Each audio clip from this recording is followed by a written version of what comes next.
shit. The catechin is starting.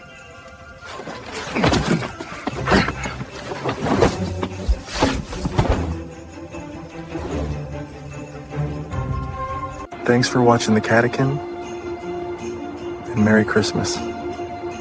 By the way, you want to take a look at my sack? Hello, class. Today we study Kentucky NIL.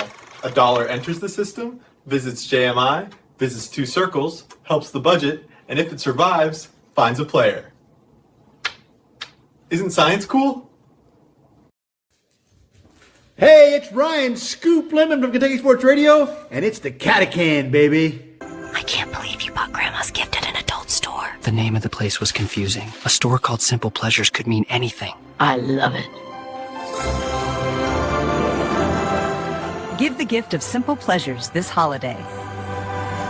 I got a whole lot of money, bitches count it for me. Bottle keep popping while the bad hoes jacking. It's a party, it's a party, it's a party, it's a party, it's a party. Partner on a pill, my other partner drunk. Roll up the loud, I'm trying to get up. It's a party, it's a party, it's a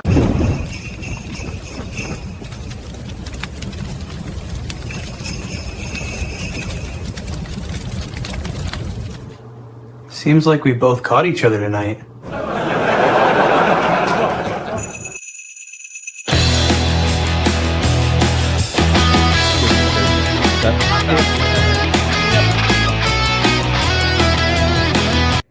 It's the Catechin, baby.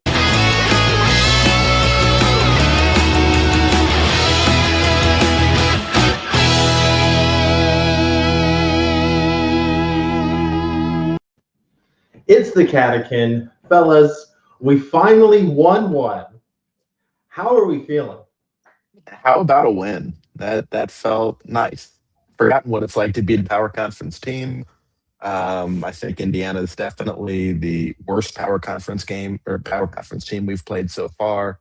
And we definitely had our share of offensive struggles. But to pull one out despite that is great.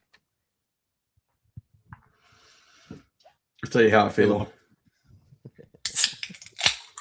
I'm feeling so good tonight. We saw a different side of a Mark Pope team. And was it pretty? No. Was it modern? No. But did we win? Hell yeah. So that's what matters. And it's nice. I mean, Mark Pope has won his first game against Duke, his first game against Louisville, his first game against Tennessee, his first game against Indiana. It's pretty good. I mean, we were feeling pretty bleak, but a win heals wounds, salve for the wounds. And we see a path now, right? I mean, the vision is probably not what anybody envisioned, but winning basketball games is all that matters. Before I get started, I'm just gonna do my our tradition here where I tell Ben, like, hey Ben, can you reset your audio real quick? It was a little choppy when we were getting started. I say that with love. Got to echo Caleb's sentiments here. We as Kentucky fans, I feel at least we see ourselves as more knowledgeable than the average college basketball fan. And with that comes a certain toxicity of thinking that we know more ball than even our own coach. Now, we do not know more about basketball than Mark Pope. No one almost in the entire Kentucky fandom knows more about basketball than Mark Pope. Probably don't even know more than John Calipari. The difference is, though, between Cal and Pope is Cal knew ball, but was so stubborn he wouldn't adjust to fit modern basketball. And then the question posed to Mark Pope at the beginning of this season, and importantly during this game, is how are you going to adjust your system to fit your team who does not fit your system? And we saw that tonight. Thank goodness. Charles Barkley was all over it of you got to hit it in transition, focus on defense and offensive rebounds. I think Billis even said that during the Gonzaga game when it was way too late to switch to that. And teams seem to have turned a corner. So hopefully we stick with that. If we do stick with this and we have Jaden Clayton's coming in, who is a very good defender and a very good rebounder, I do think this is a recipe, maybe not for a championship. I don't know. We're going to have to hit a lot more shots, but we'll certainly win games. And we as Kentucky fans can tolerate an unattractive way of viewing basketball. We sat through a decade of Tubby Smith. We sat through the last 5 years of Cal. As long as we win. Anyways, it's also important that we see effort, and that was something that was very different about tonight. He let guys cook, and letting them cook. I mean, there was moments where BG, where Low, Mo, Cam all had moments where they just kind of willed a play. Yep. And it pumped the difference in Rupp at the end of the first half versus all of those plays that were made in the second half, it was night and day. And it was like, it's like we see, you can see the effort. And when obviously there's some systemic issues that were probably, frustrating. I mean, these are young men. Frustration is going to cause a lack of effort, especially visibly. But yeah, they I mean, it may be a little stubborn, right? Because it took a while to feel like we did this. But what did we end up outscoring them in the second half by almost 20? 19. Yep. Well, and I think at some point the crowd really got into it. And they tend to do that when you go on runs, but this sounded, at least through my TV, a little different. And I don't think it was because we were going on a run, though that helped. It was because that's the hardest I've seen our team play by a lot. I mean, not everything was going right. They still made some baskets, but the effort was there consistently in the second half from everybody too. I mean, this is another one where if you shove the box score in my face, I'd say I'm not quite sure how we won it. I mean, some of the stat lines don't. Well, yeah, that helps, right? But like some of the stat lines don't look great for us. If you told me Jasper had 0, Moreno had 3, my MVP pick, Noah had 4, Chandler had 4 and was 1 for 7, Owe was 2 for 8, I'd say we lose this game. But BG's stat line isn't really all that great. 5 boards, 6 points. But he had a lot of defensive effort, which helped. Moreno had some defensive effort, which helped. Mo was great, I thought. He had 14 and 12, which is, let me see if I can get one with steals on here. I think Peanut Butter Posse's coming in with the assist of what changed the game is we won the turnover battle 20 to 3. Yes, that's huge. Yeah. That absolutely huge. That's the one that stands out. And BG tonight, he had very active hands and didn't foul out, which is something I think he has grown into a little bit, because last year that wasn't the case, right? He was in foul trouble with 10 minutes, and he had some possessions where he was even on the perimeter, just so active with his hands that it was messing them up and not letting them play their brand of basketball.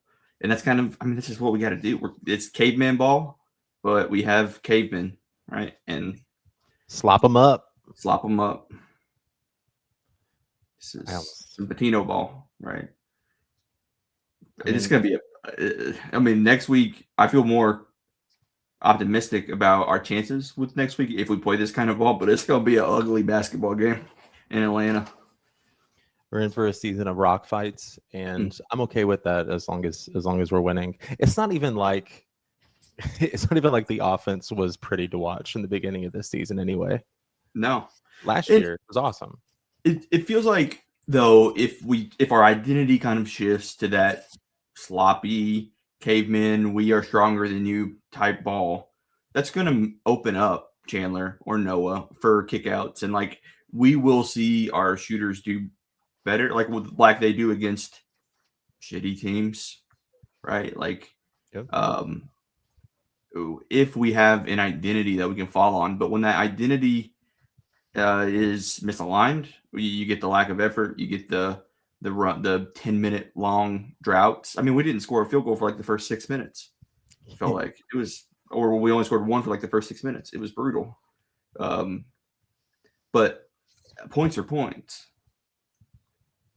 I think the other thing that helps is if we use this to establish a floor, like this defensive effort. this was not a good offensive game for us. We were kind of bailed out offensively by free throws, but so was Indiana.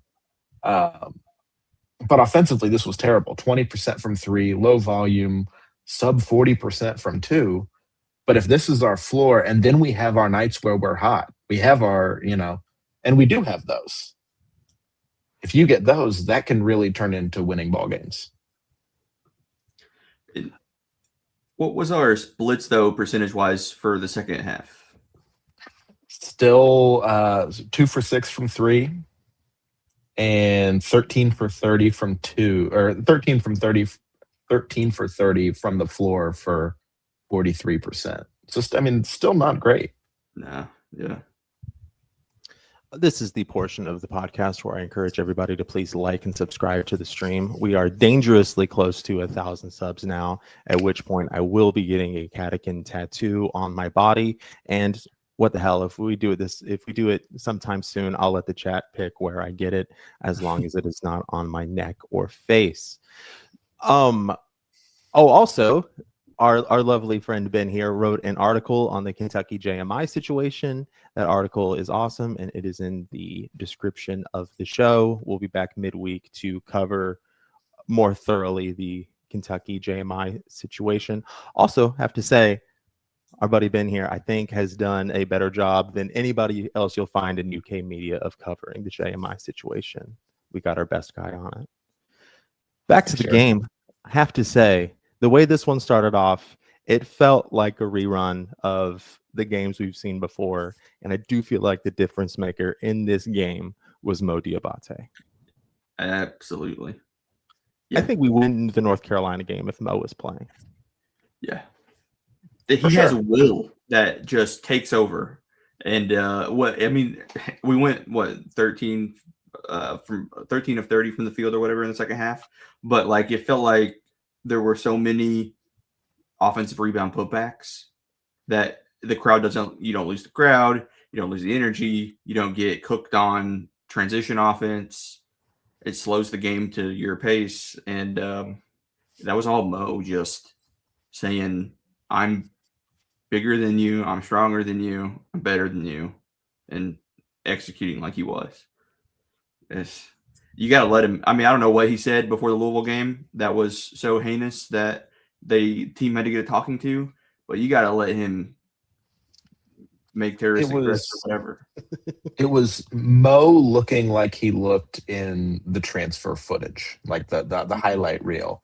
It was those kind of toughness plays, the in the right place at the right time, getting a hand on the ball, just pushing guys out of the way, shortest guy under the basket, but somehow getting the rebound, put back, and one.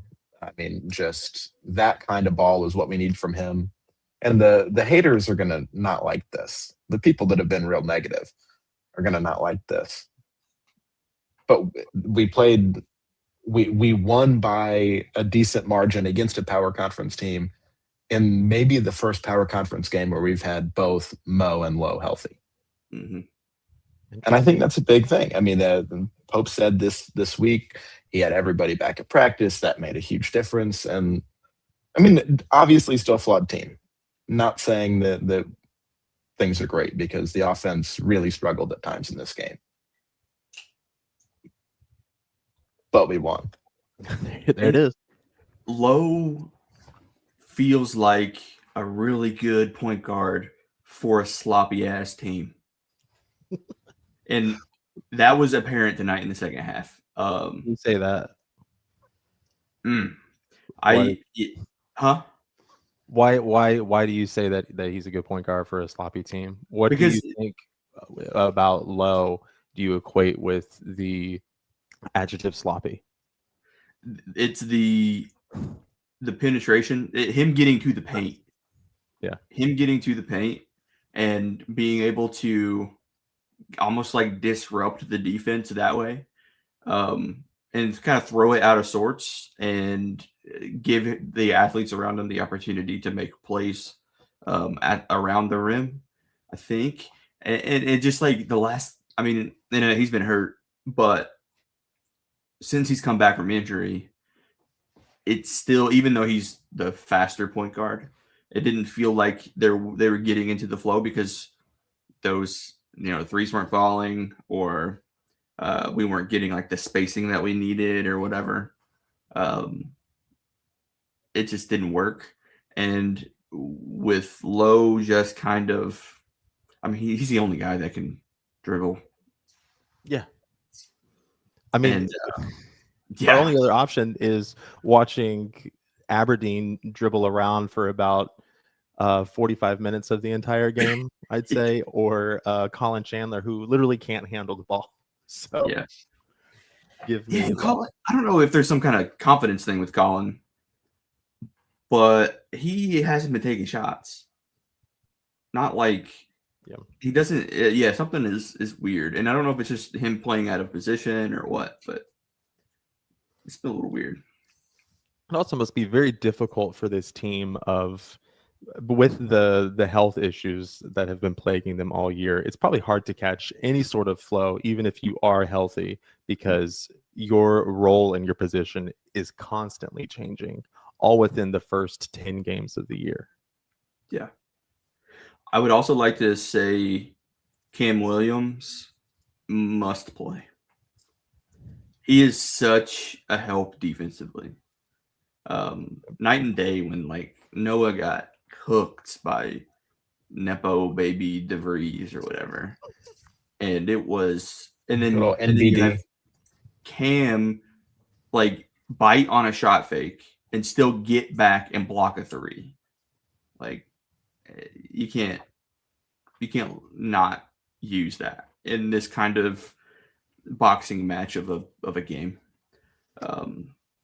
Wet Rockstar says back in every point, imagine JQ, Mo, Cam at the 4, 5, and 3. That's a rebounding trio right there. I mean, that fits almost exactly what we need in terms of the way that we probably have to play this year. Yeah. Another thing is Malachi hasn't really been rebounding like I thought he would, being kind of like strong and bigger than everybody. A lot of times I'm like, aren't you 7 foot tall? Like, how are you letting this 6'3" guard get a rebound over your head? 2 rebounds on the night for him. Yeah. But he's competing with Mo, so that's... Yeah. He also led the team in assists, which is a funny stat of the night. Probably not an ideal thing. Yeah. I mean, maybe it says good things about his passing. It's odd that nobody had more than 3, though. I expected Lowe to have more. The way he played, I thought Lowe would have more. Oh, yeah, this one. I will try to go back and read the chats. Just caught a little in the conversation tonight, but I do have to bring up this one. It says, please talk about the BG pump fake drive Euro layup.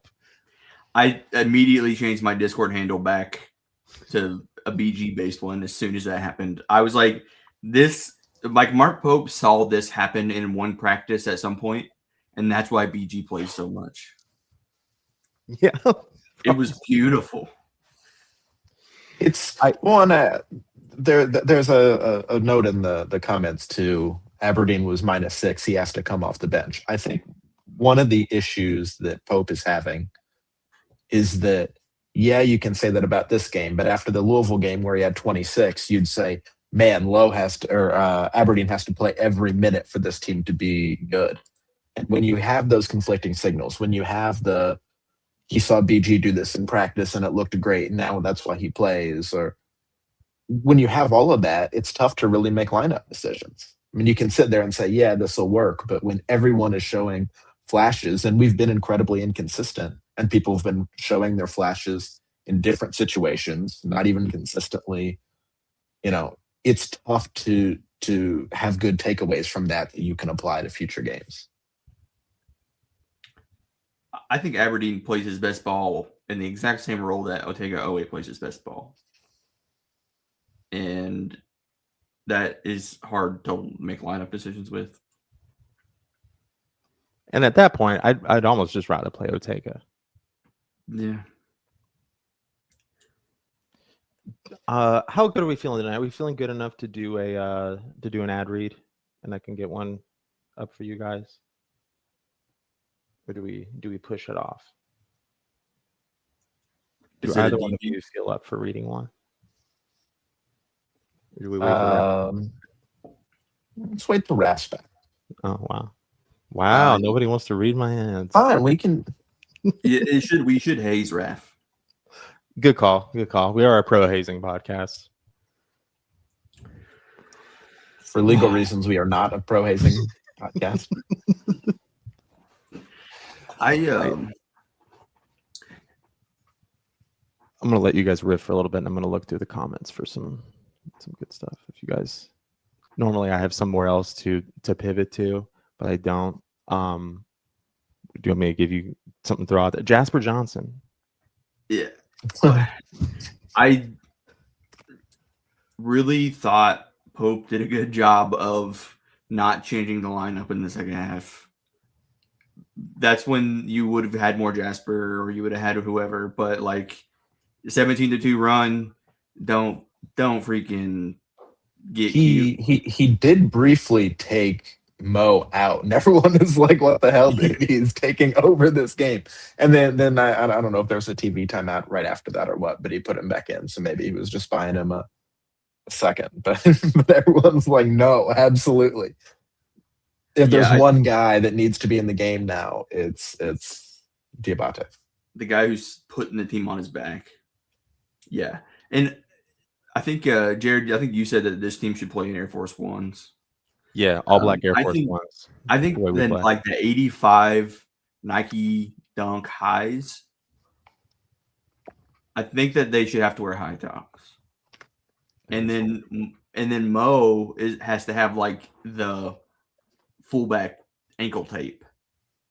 And we just play like that, because I don't know, like they were saying Mo could hardly move for weeks or whatever. And then he comes out and he looks like a running back. He looked like he felt good too. I mean, he was chirping, he was flexing. I mean, he was playing great and kind of being himself. Yeah, you gotta let him. Team high in points, team high in rebounds, team high in steals, no turnovers. Great game from Mo. Yeah. And I hope we can build off this. Like, I hope that whatever unleashed this version of them defensively is something where we can consistently get that kind of effort and that kind of defensive game. Indiana scored 21 points in the second half. As bad as we felt about that first half, and believe me, it was bad, Indiana scored, only 2/3 that many points the entire second half. Well, there was a narrative for a little bit, right, where it's just like, oh, the kids aren't listening to Pope right now. Well, now that it seems that he has changed a philosophy, we saw it last game with him not playing Low and Cam in the first half, and then him sitting BG in the first half, and then going into this game, maybe that will do more in terms of buy-in from the players, and with the way they were playing tonight, that sort of energy around it is contagious.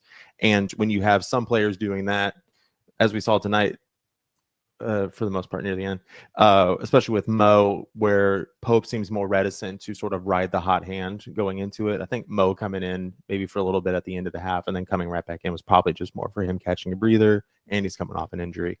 But if Pope's going to change his philosophy and like, hey, I'm only going to play the high effort guys, then the ones who haven't been playing as hard or are making the silly mistakes or not locked in, have them ride the pine. Yeah. And I think this win in particular could do a lot in helping in terms of that buy-in.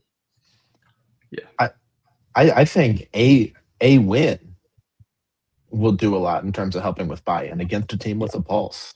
I mean, it's real easy to imagine a world where, you know how little confidence a lot of the fans had in the team. I'm sure the team itself had confidence issues after some of the performances we've seen. So to have a first half that, but for 5 late Cam Williams points, would have resulted in booing probably going into halftime. Yeah. Mm-hmm. And to come out and to hear the cheers and the roars and all that in the second half as you're playing well and putting forth effort and beating a power conference team and rival, maybe that's kind of helping things click too. We also have a week before the St. John's game. Let's hope they don't forget it. Looking a lot better. Yeah, that's true. Could go either way. Winning heals a lot, right? Like the media circus of the JMI and the recruiting and the roster construction and all that stuff is not going to be talked about this week because we won the game. And we're talking about it, baby. Well, yeah, but like it's not going to take over the fan base unless we go super viral or whatever. But I really think this also helps show that there's another side of like you can come to Kentucky and be a JQ and be successful because we need to pitch right these high schoolers, and especially if they're not confident in their threes or whatever. It's like, how do you pitch a guy you don't want him to come in and think, oh, if I don't hit threes, like I'm just going to look like ass. I don't want him to think if I don't hit threes, they're going to boo me. That's the scary thing when stuff like that starts to happen. So yeah, winning heals a lot. And I think it's going to get some of the heat off and let them kind of chill, but they do need to take this into the next game with obvious lessons learned. Honestly, if you told me I had the choice of playing the St. John's game in a week or the St. John's game in half an hour from now, I might take half an hour from now. Yeah. I mean, it's while they're writing this feeling and they're maybe in that zone. JQ. I feel like JQ makes us like a caveman team with JQ as your hot hand. Like he's gonna look like a god out there playing that kind of basketball because he's gonna be able to stretch the floor, even if he's not shooting from the wing. It's like he is so freakishly athletic that getting to the rim from anywhere is possible.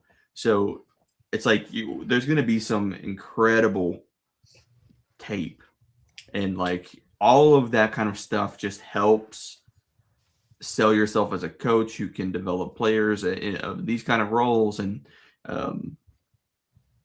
it makes a Tyron Stokes or whatever. It's like you can come here and you can be successful, and it also I think he would complement our offense in this type of style more so than he would if we were trying to make him be like do what BG does, right?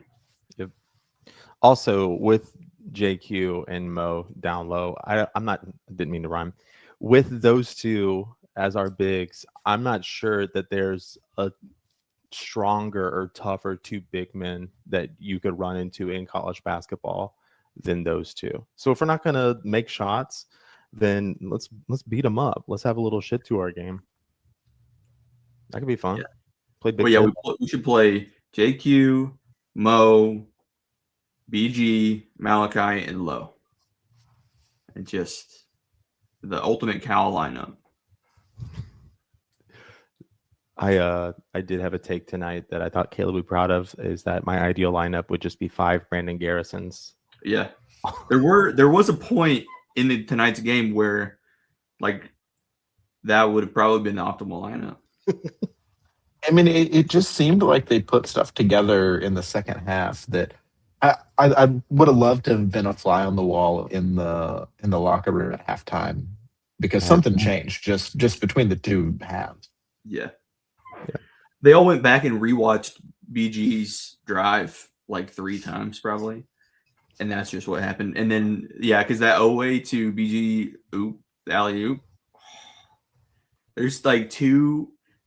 BG had a couple, I think he had a couple blocks too. But there were a few amazing, like, if he hits the transfer portal, like those are going to be in his mixtape, right? Yeah. That looked really good.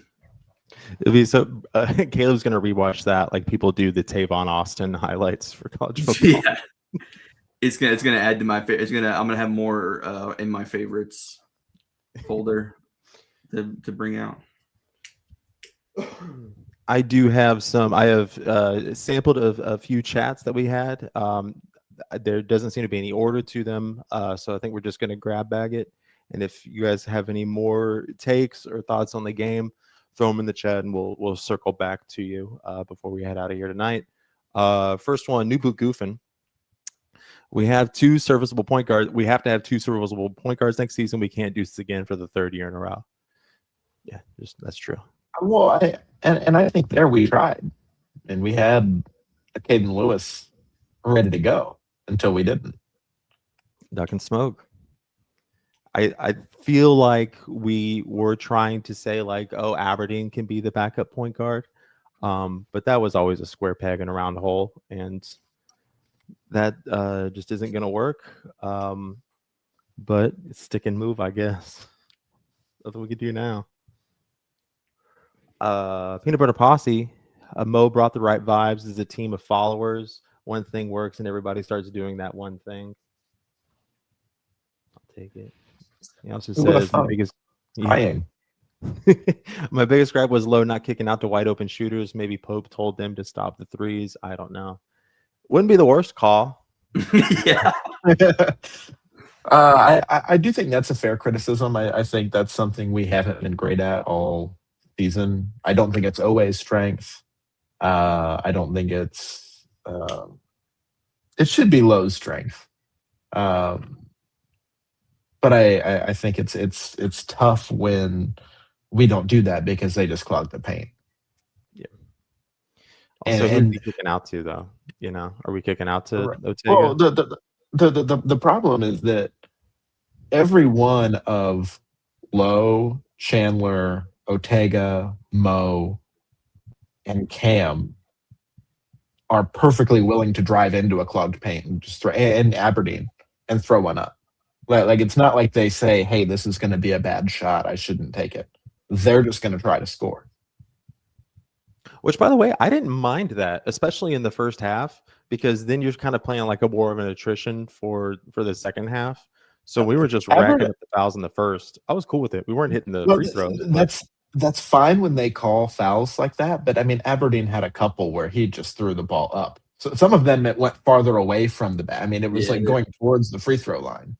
One of them, it went so high. If we still had Big Bertha, it would have hit Big Bertha. I mean, some of them were just brutal to watch, and that's tough.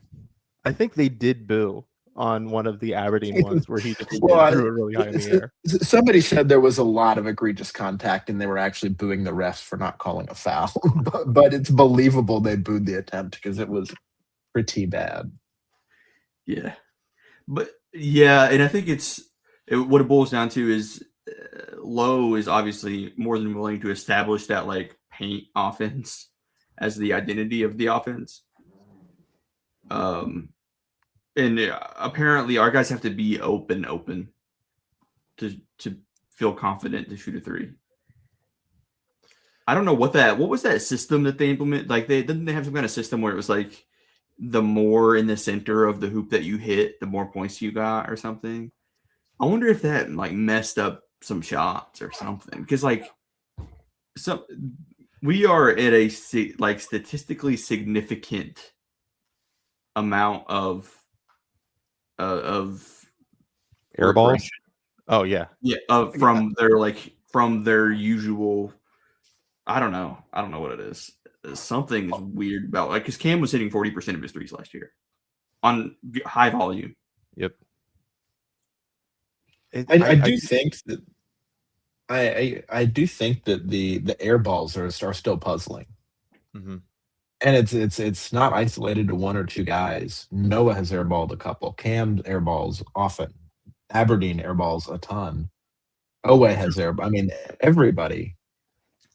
That's what I think that some of them changed their arc to get like I don't know.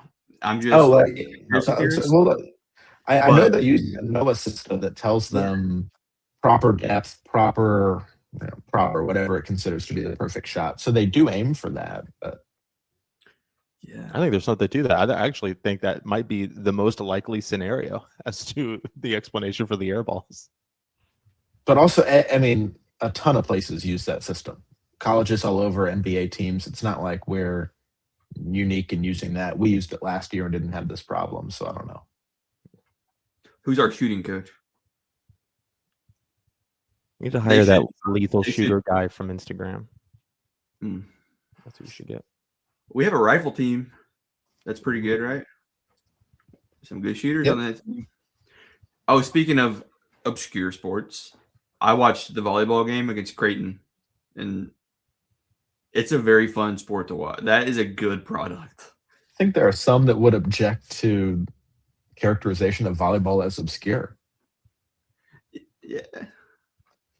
To me, we love our volleyball team here. I'm basic, so this was the first time that I didn't have to like go into the ESPN app to watch it. It was just on TV, and I watched it, and it was very fun to watch. Also, I think that those players move at like a different speed. That ball moves so fast you can't even see it on the TV. It's incredible, and they swept Creighton to go to the Final Four. They look unbeatable. Shout out volleyball team. Yeah. Moving on back to the chat. New Boot says to succeed this year, they've got to embrace cow ball. I reject the phrase cow ball. I will say tubby ball, but directionally the same thing. Wait, who's the old A&M coach? Oh, my op. Buzzball. Yeah. If refs will consistently call fouls the way they did tonight, great. Yeah. You might be able to bank on that in the SEC. T Young, I'll be honest, I was saying, oh, boo-hoo when it came to our injuries, but we were a completely different team with Lowe and Mo Diabate healthy. Yeah, injuries are weird. I mean, with basketball, and there's only 5 starters, like 2 of your 5, that's 40% of your team is out. Like, it's a pretty big deal. Yeah. And we still got our best player hopefully joining us by the St. John's game. I wouldn't rule it out entirely. Probably more likely that it's Bellarmine, but I would also like to point out that caveman ball is easier to learn. Yeah. And ramping up to that is going to be easier for JQ. If we have to play like we did in the second half to win, that's going to, like, JQ will have played that way already before in his life. And yeah, the playing the I'm bigger than you, I'm stronger than you type of basketball, if we got to play it, I think that he will find comfort quicker. Yeah, Cam Williams has to play the minute has to play the minutes he's been giving to Trent Noah. I've been saying this all season, and I'm beginning to suspect who this is. I think I know who this person is, unless it's. I was really surprised at Pope in the lineup. I've been calling for all year. I thought that too, but they said we shouldn't play Trent as much instead of we should never, ever, ever play Trent. So I don't think it is. Yeah, that's true. My bad. Noah got cooked a few times early on, and I was just like, why isn't Cam playing? And then he airballs a 3, and I feel like we will find value in Trent Noah playing hard, because he does play with the most effort, it feels like. And then if he can get some wide open kick out threes. But that also probably requires us to play caveman ball for him to be as effective as he can be. But yeah, I agree that Cam, I don't like that Cam, and it's like a either or, right, for them. Mm-hmm. Yeah. It says Pope built this roster to be a defensive team. People forget that too. He also assumed that systemically you can run an offense without having players that can shoot, I guess, and it still work. Not so much. A little I think situation here. I think he looked at what happened with Lamont Butler, last season. We took a guy who plays this defensive brand of basketball, wasn't on a team with good offensive players, surrounded him with other guys that could free him up a little bit, and man, now he's a 40% shooter. The problem is, I guess we've learned you can't do that with 3 or 4 players at the same time. You do need other established offensive threats around them to open things up, to make it so that they're able to take advantage of those better shots and those better offensive opportunities. Yeah, and it's offensive threats in the sense of playing this type of offense that he wants to play, where it's only threes or dunks, right? Like only threes or dunks, and a lot less paint rigmarole. But like Mo is a very effective offensive weapon when he gets to Angel Reset. And he won us the game doing that today. The chat also, we have one from New Boot and Peanut Butter Posse saying that Charles Barkley called it, and he did, about the way that we need to play. He was all over it. Also, what do you guys generally think of the Dickie V and Chuck calling the game? I like Dickie V. Like I'm a big. I'd prefer, and this is unpopular, I'd prefer excitement to good analysis from my color commentators. Like I love John Fanta. Because that makes me excited about what I'm watching. When I can tell they're enthusiastic, I get excited. And I have a lot of nostalgia for Dickie V on games. So I'm fine with it. And I like Charles. I think I think he's funny. I think they did well. Was the analysis great? Probably not.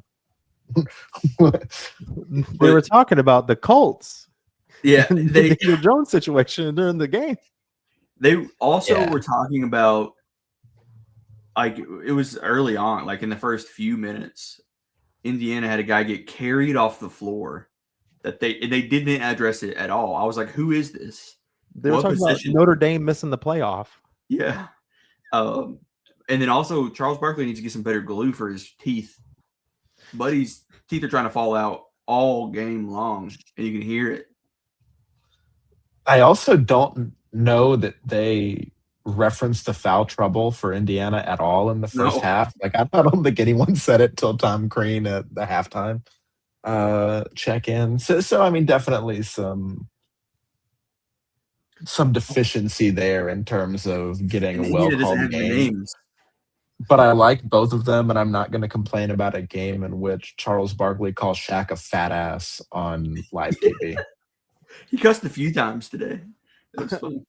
I like Charles Barkley. I gotta say I haven't liked the Dick Vitale called game since 2005.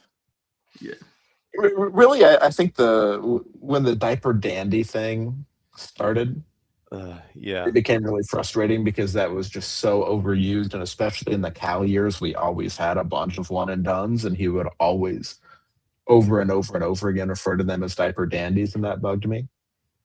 But especially this, yeah, and I think Jay Billis has good takes generally. I do not like watching a Jay Billis called game, so I'll take him over Billis too.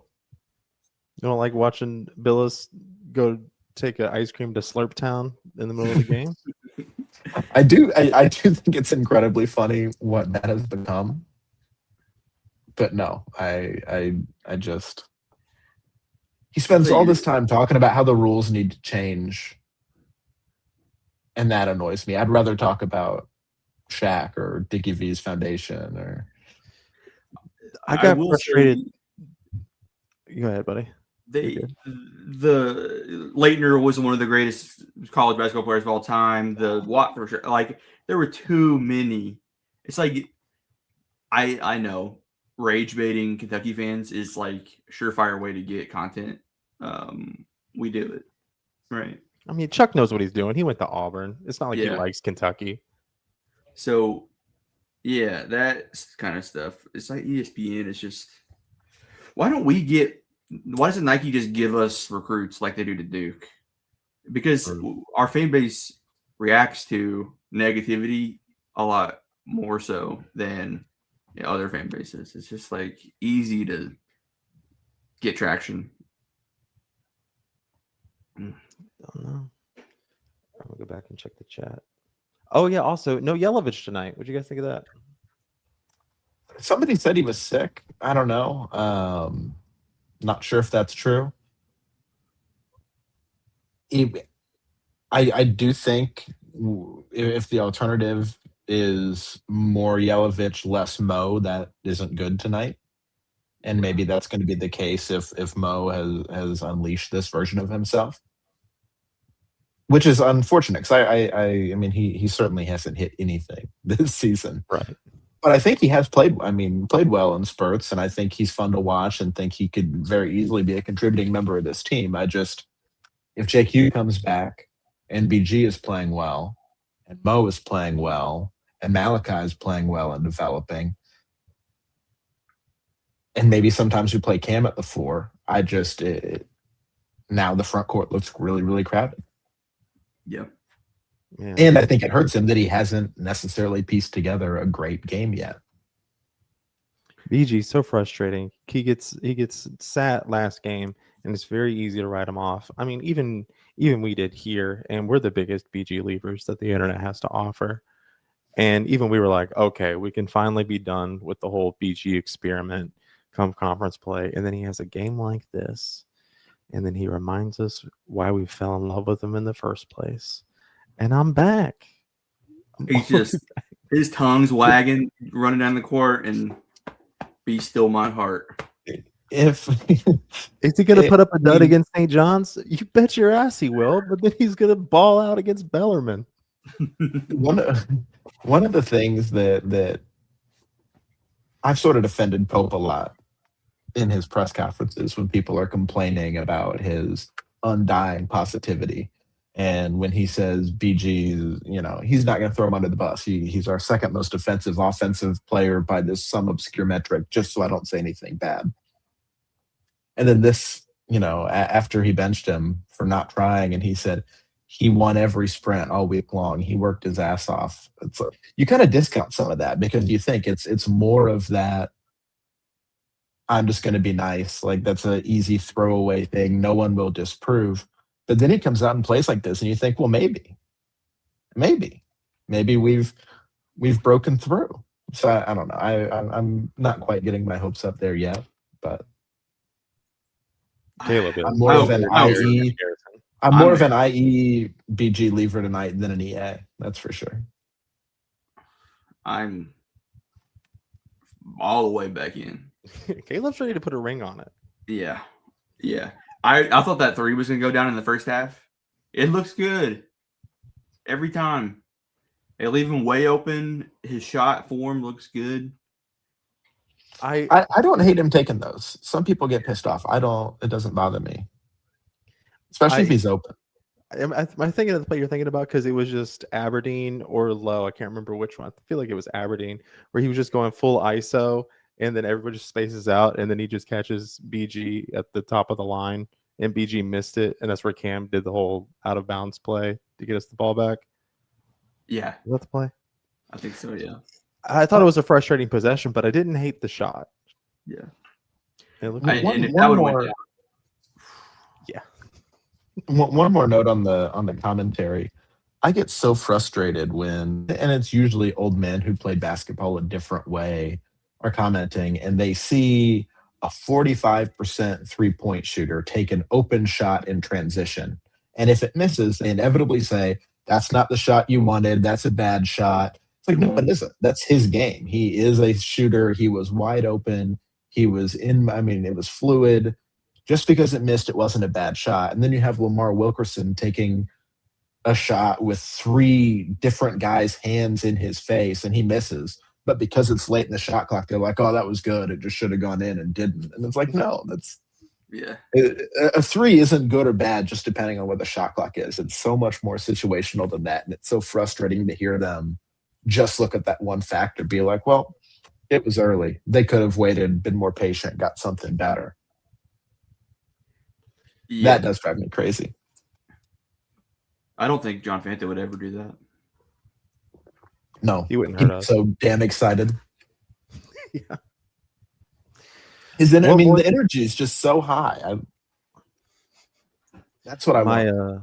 My talking points are all tapped out for the night. Do you guys have anything else that you want to? Oh, I don't. cover Did we before address the Ryan Lemon shout out?